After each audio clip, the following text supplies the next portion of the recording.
नमस्कार, देश की बात में हाजिर हैं और आज बीजेपी के प्रवक्ताओं के विवादित बयान पर देश के तमाम शहरों में प्रदर्शनों का सिलसिला चलता रहा।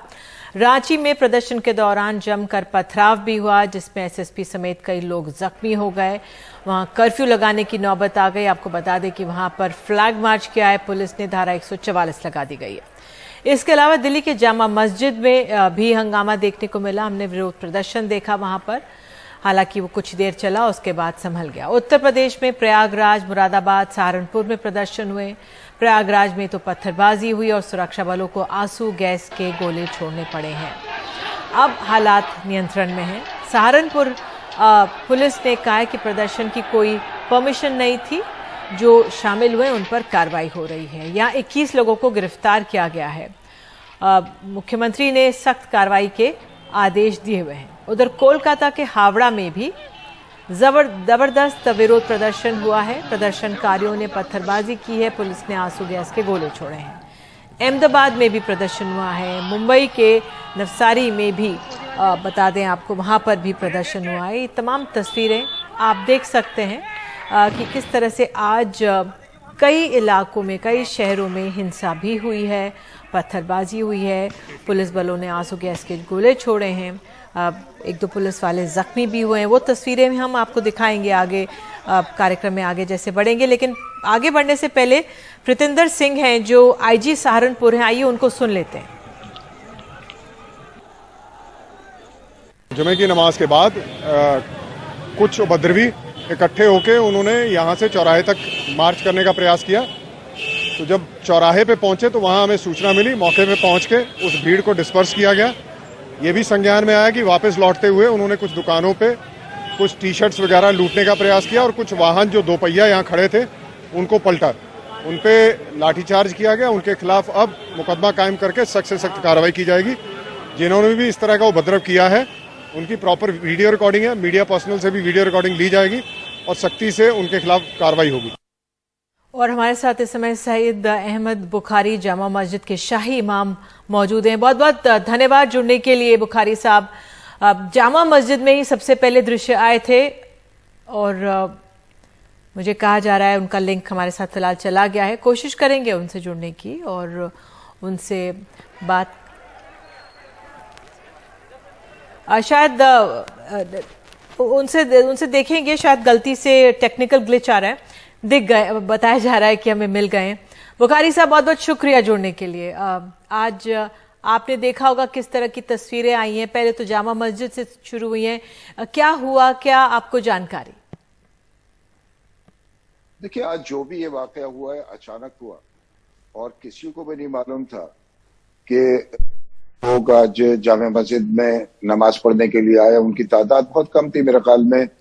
मैंने तो उन लोगों को नहीं देखा, जैसे लोगों ने बताया कि 30-40 या मैक्सिमम 50 लोग होंगे। और वो नमाज पढ़कर जामा मस्जिद के बाहर निकले और उसके बाद उन्होंने अपनी जेब से कुछ पेपर्स निकाले और हाथ में लेकर वो नारे वगैरह लगाने लगे। कौन थे, कहाँ से आए थे और किससे ताल्लुक था, ये मैं तो कुछ नहीं कह सकता इस ताल्लुक से। लेकिन अचानक हुआ जो भी हुआ, क्योंकि कल रात को ये अफवाहें बराबर गश्त कर रही थी और सोशल मीडिया पे भी मुझे लोगों ने बताया कि काफी चल रहा था कि बंद रखें और जुमे में तकरीर होनी चाहिए। मुख्तलिफ किस्म की बातें जो थी वो सोशल मीडिया पे थी और कुछ मेरे पास लोग आए, उन लोगों को मैंने समझाया। वो मार्केट भी बंद करना चाहते थे, उनको समझाया कि हालात ठीक नहीं है और मुनासिब नहीं होगा कि मार्केट बंद की जाए, बल्कि उन लोगों ने इस बात को मान लिया और अपनी अपनी मार्केट में बराबर ऐलान कर दिया उन्होंने कि मार्केट बंद नहीं होंगी। लेकिन अब अचानक हुआ, अब ये मैं नहीं कह सकता कि कौन थे और कहां से आए। जी, आपको लगता है जो ये लोग आए जो थे कौन, किसी राजनीतिक दल के थे? उस लिहाज से क्या डिटेल्स आपने पड़ताल तो की होगी, पूछा होगा बाद में जब, अब तो सब शांत है वहां पे, तो क्या पाया? वो 15-20 मिनट वो लोगों ने नारे वगैरह लगाए, उसके बाद वो डिस्पर्स हो गए थे। लेकिन किस पार्टी से ताल्लुक था, कौन थे, ये मैं नहीं कह सकता। बल्कि एक आध चैनल ने ये खबर फैला दी कि फलां पार्टी के थे। वो सिर्फ आपस में गलतफहमियां पैदा करने के लिए इस तरह की खबर चलाई गई है। तो मैं उन लोगों को ना जानता हूं, किस पार्टी से ताल्लुक था या नहीं था, ये मैं कुछ नहीं कह सकता। जी, जो लोग वहां पे मौजूद थे, हमारे सहयोगी अक्षय भी वहां पर मौजूद थे, उनसे बात कर रहे थे, लोगों में कुछ नाराजगी भी थी, वो अपनी नाराजगी भी जाहिर कर रहे थे। बिल्कुल हिंसा की कोई बात नहीं हो रही थी, लेकिन अपनी नाराजगी, अपनी परेशानी जाहिर कर रहे थे। आपने भी बात की होगी लोगों से, क्या कहना रहा है उनका?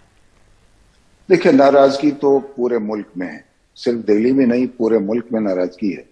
और जिस तरह ये सब कुछ हुआ और जिस पर लोगों ने अपना रिएक्शन दिया है, ठीक है, नाराजगी एक फितरी है, लेकिन सवाल ये है कि जहां प्रदर्शन हो वहां पर एडमिनिस्ट्रेशन से इजाजत लेना जरूरी है। वो फिर बताएगा क्या प्रदर्शन हो सकता है, नहीं हो सकता। जमहूरी मुल्क में सबको मुजाहरे का, प्रदर्शन का हक हासिल है, लेकिन एडमिनिस्ट्रेशन से इजाजत लेने के बाद। यहाँ दिल्ली में जो हुआ, यहाँ किसी ने कोई इजाजत नहीं ली थी, और न हमारे पास कोई इत्तला थी कोई इस तरह का मुजाहिरा या नारेबाजी होने वाली है। जी बिल्कुल, हम और अन्य शहरों में भी देख रहे थे बुखारी जी कि लोग कह रहे हैं कि जो पुलिस वाले, महकमा प्रशासन की परमिशन नहीं ली गई, लेकिन एक तरह देखा कि कितने सारे शहरों में हुआ।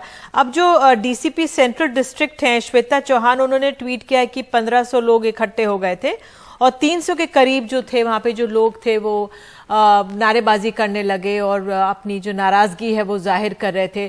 तो उस लिहाज से मैं आपसे यही समझना चाहूंगी, आप लोगों से क्या अपील करेंगे, लोगों से वहां पर जो मौजूद हैं क्या कहना चाहेंगे? देखिए, आपका जो पहला सवाल है कि 300 लोग इकट्ठे हो गए थे, तो जामे मस्जिद तो है कि जहां हजारों लोग आते हैं। अब जो लोग इस मकसद से आए थे, जिन्होंने नारे लगाए, उनकी सही तादाद मुझे नहीं मालूम।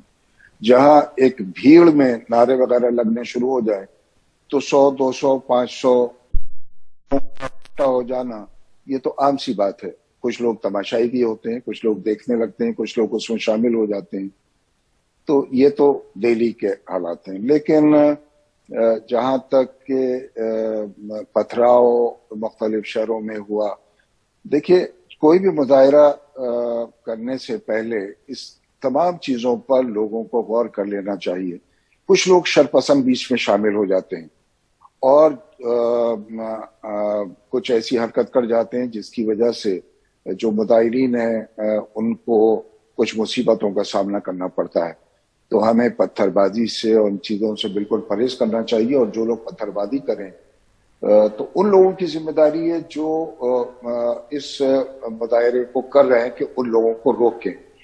लेकिन मेरी अपनी राय यह है कि देखिए, जिस तरह की हिंसाएं हुई हैं और कानपुर में जो अफसोसनाक वाकया हुआ है, जरूरी है कि कुछ लोग गवर्नमेंट के साथ बातचीत करें और उनके सामने इस मुद्दे को रखें, तो वो ज्यादा मुनासिब होगा बजाय इसके कि हम मुजाहिरे करें, क्योंकि मुजाहिरे बहुत हो चुके और इससे जो तकलीफ होती है लोगों को, कुछ लोगों की गिरफ्तारियां हो जाती हैं, कुछ लोग जख्मी हो जाते हैं, तो इससे हमें दूर रहने की जरूरत है। जी, आप क्या गुजारिश करेंगे सरकार से, या जो आप पेशकश कर रहे हैं कि एक लोगों की एक टीम जाए मिलने, क्या विचार हैं आपके उस बारे में? कौन कौन जा सकते हैं, या क्या आपने समय मांगा है?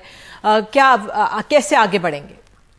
नहीं, मैंने तो अभी समय नहीं मांगा, लेकिन अगर कुछ लोग मिलना चाहते हैं गवर्नमेंट के किसी भी मिनिस्टर से या किसी और से, तो वो लोग जरूर एक लोगों की लिस्ट बना लें, 5, 7, 8, 10 लोगों की।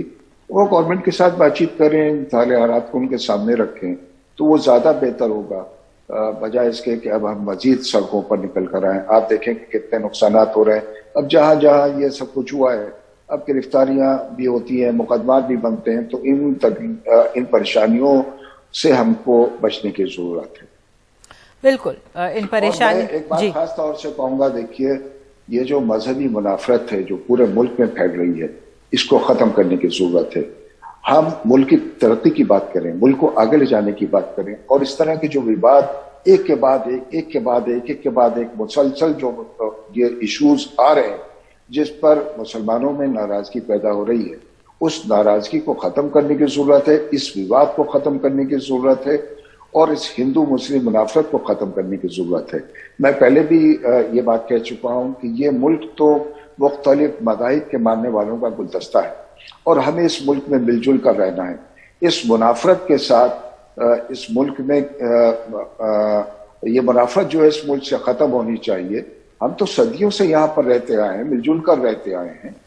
अब इन विवादों को खत्म करना चाहिए और इसमें हुकूमत को का अहम रोल होना चाहिए। हुकूमत को पहल करनी चाहिए कि जो लोग भी ये हिंदू मुसलमान कर रहे हैं, इसको खत्म होना चाहिए। आपको लगता है कि जो ये पत्थरबाजी हुई है तमाम शहरों में, इससे नुकसान ही होता है कौम का? ज़ाहिर नुकसान सबका होता है, वो हिंदू हो या मुसलमान हो, कोई भी हो, सबका नुकसान होता है। और मैं समझता हूँ इससे हमें दूर रहने की जरूरत है। जैसे मैंने आपसे अर्ज किया कि इसका रास्ता यही है कि हम हुकूमत से बातचीत करें, बैठकर बातचीत करें और इसका कोई हल निकालने की कोशिश करें। बिल्कुल। बुखारी साहब हमारे साथ जुड़े, इसके लिए बहुत बहुत धन्यवाद। तो उम्मीद यही है कि अमन और शांति रहे और हिंसा का प्रयोग ना हो। हमारे सहयोगी अजय सिंह प्रयागराज से में जो हुआ है उस पर हमें जानकारी देंगे। अजय, आप हमारे साथ जुड़ गए हैं, बताइए अब किस तरह से स्थिति है प्रयागराज में? वहां पर भी पत्थरबाजी हुई है एक इलाके में और जो मुख्यमंत्री हैं उन्होंने सख्त कदम उठाने की बात कही है, तो क्या है हालात इस समय? देखिए निधि, आपको बताएं कि जो ये शुरुआत हुई है वो इलाहाबाद के अटाला इलाके में हुई है और वहां पर जुमे की नमाज बहुत शांति से हो गई थी। उसके बाद गलियों में कुछ नौजवान लड़के इकट्ठा हुए, नारेबाजी किए और उसके बाद जब पुलिस ने उन्हें समझाने की कोशिश की तो पत्थरबाजी शुरू हो गई।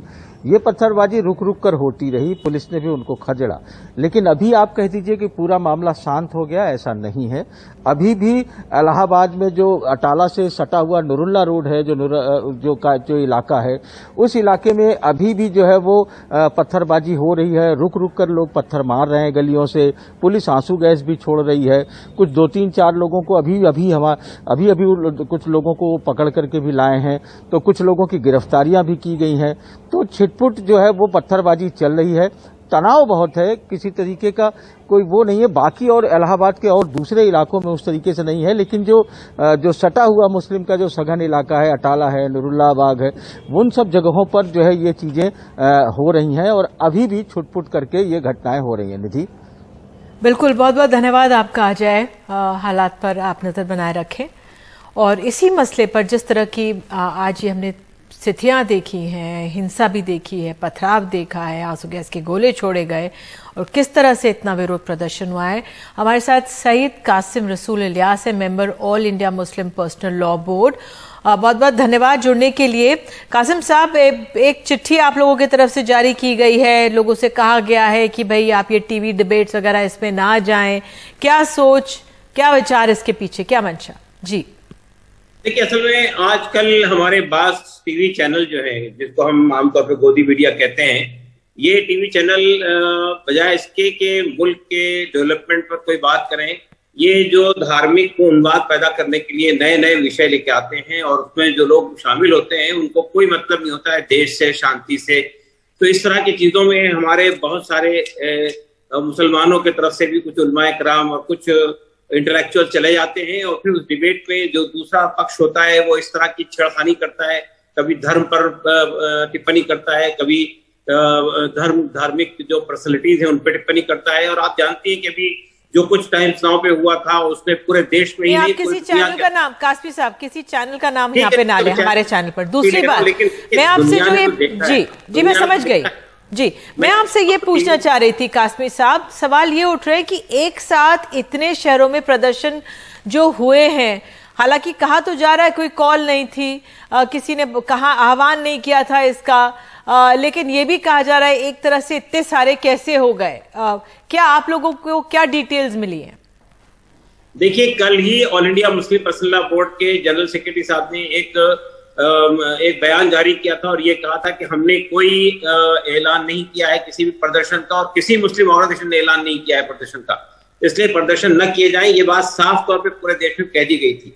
लेकिन हम ये समझते हैं कि ये डेलिब्रेटली कुछ लोग शरारती तत्व जो है वो मामला को खराब करने के लिए प्रदर्शन वगैरह निकाल रहे हैं।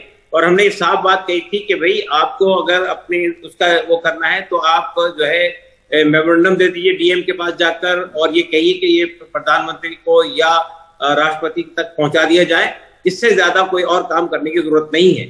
तो ये जो ये जो कुछ भी हुआ है ये सही नहीं हुआ है, और जो कुछ भी हो रहा है सही नहीं हो रहा है। लेकिन देखिए, मैं ये कहता हूँ, कुछ लोग पत्थर चलाते हैं। अभी मैं आपके टीवी चैनल पे ही देख रहा था कि पुलिस भी उसी तरह पत्थरबाजी कर रही है।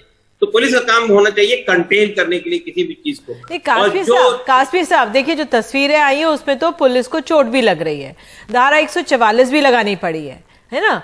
और ऐसे में जैसे दिल्ली में हुआ, वो तो एक प्रदर्शन हुआ, लोगों ने प्लेकार्ड खड़ा करके लोगों ने दिखाया अपना, उसके बाद हालात सामान्य हो गए। लेकिन आप रांची में देखिए, धारा 144 लगानी पड़ी है। सहारनपुर में अब 21 लोगों को हिरासत में ले लिया गया है।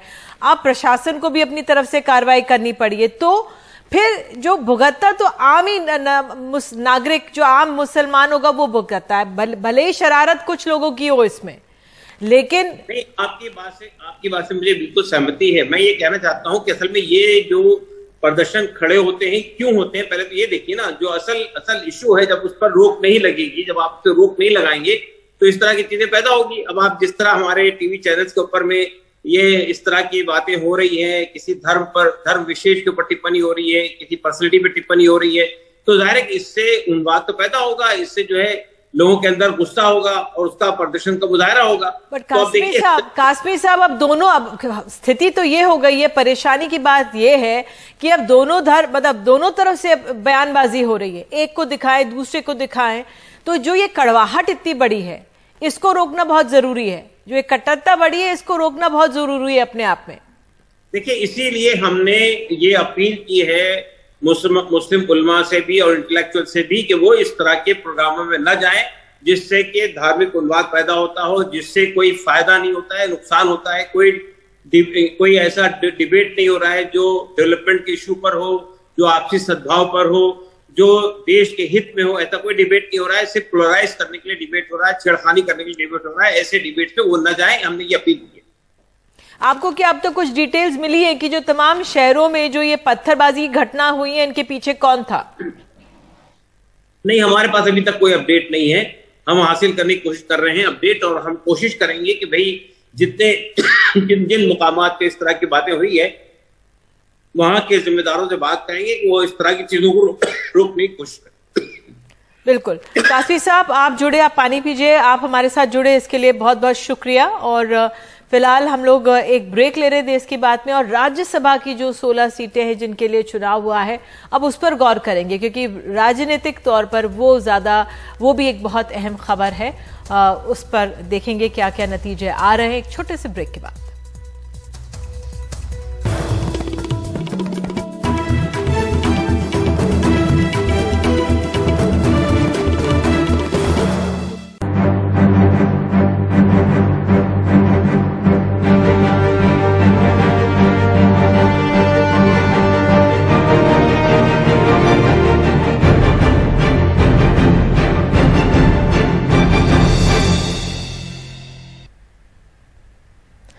तो राज्यसभा की रेस, आज राज्यसभा के चुनाव के लिए जो वोट हैं वो पड़ गए हैं। कुल 57 सीटों पर चुनाव है, जिनमें 41 पर निर्विरोध फैसला हो चुका है। बाकी 4 राज्यों महाराष्ट्र, कर्नाटक, हरियाणा, राजस्थान की 16 सीटों पर वोट डाले गए। ये बिल्कुल नतीजों की घड़ी है। महाराष्ट्र, राजस्थान, कर्नाटक और हरियाणा में एक एक सीट फंसी हुई है, जहां दिलचस्प मुकाबला है। क्रॉस वोटिंग को लेकर भी तरह तरह के दावे किए जा रहे हैं।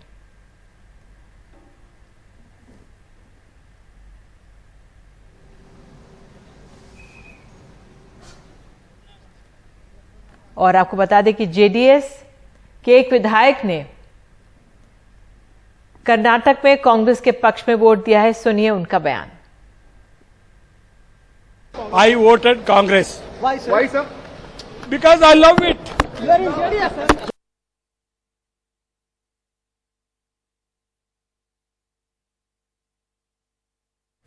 और इधर आपको बता दें, बीजेपी महाराष्ट्र और हरियाणा में वोटिंग में गोपनीयता के उल्लंघन की शिकायत कर रही है। आज एक डेलीगेशन चुनाव आयोग से भी मिलकर आया।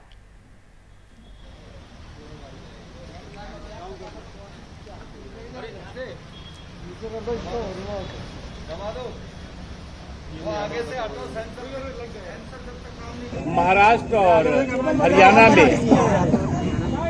राज्यसभा के चुनाव में जिस तरह से खुलेआम अनियमितता की गई है, जो चुनावों के दिशा निर्देश हैं, गोपनीयता के निर्देश हैं, सेक्रेसी के नियम हैं, उसकी धज्जियां उड़ाई गई हैं।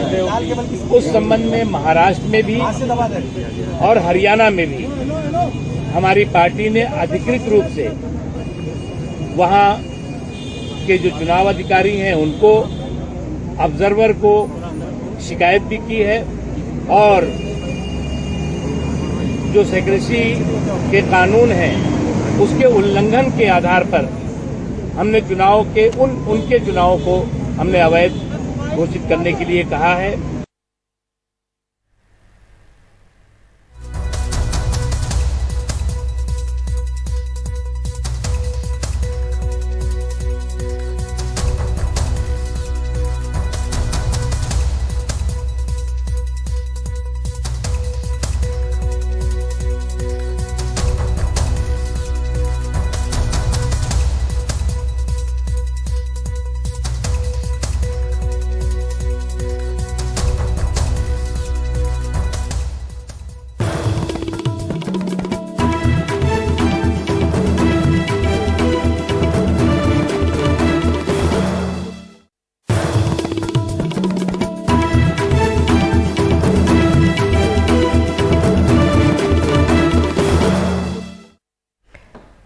पंजाबी गायक सिद्धू मूसेवाला की हत्या के मामले में पंजाब पुलिस को एक अहम कामयाबी हाथ लगी है।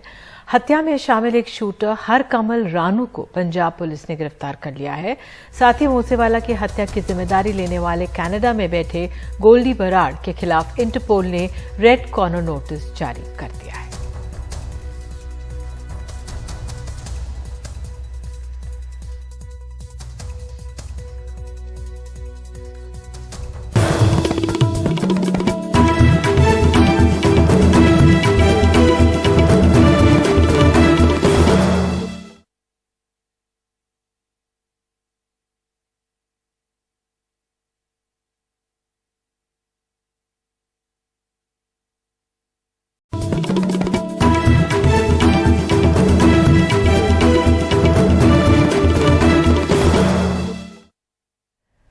तो आज दिन में वही विरोध प्रदर्शन की तस्वीरें आती रहीं। दिल्ली, प्रयागराज, मुरादाबाद, सहारनपुर, हर जगह हंगामा दिखा। रांची में मामला हिंसक प्रदर्शन तक चला गया। पथराव में शहर के जो एसएसपी सहित कई लोगों को चोटें आई हैं। इस बीच एनडीटीवी से बात करते हुए जामा मस्जिद दिल्ली के शाही इमाम ने कहा है कि पथराव से सबको बचना चाहिए। हम सदियों से साथ रहते आए हैं, मिलजुल कर रहेंगे।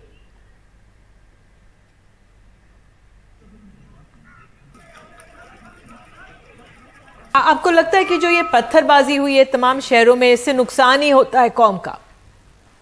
ज़ाहिर नुकसान सबका होता है, वो हिंदू हो या मुसलमान हो, कोई भी हो, सबका नुकसान होता है। और मैं समझता हूँ इससे हमें दूर रहने की जरूरत है। जैसे मैंने आपसे अर्ज किया कि इसका रास्ता यही है कि हम हुकूमत से बातचीत करें, बैठकर बातचीत करें और इसका कोई हल निकालने की कोशिश करें। और हमें इस मुल्क में मिलजुल कर रहना है। इस मुनाफरत के साथ इस मुल्क में ये मुनाफरत जो है इस मुल्क से खत्म होनी चाहिए। हम तो सदियों से यहाँ पर रहते आए हैं, मिलजुल कर रहते आए हैं।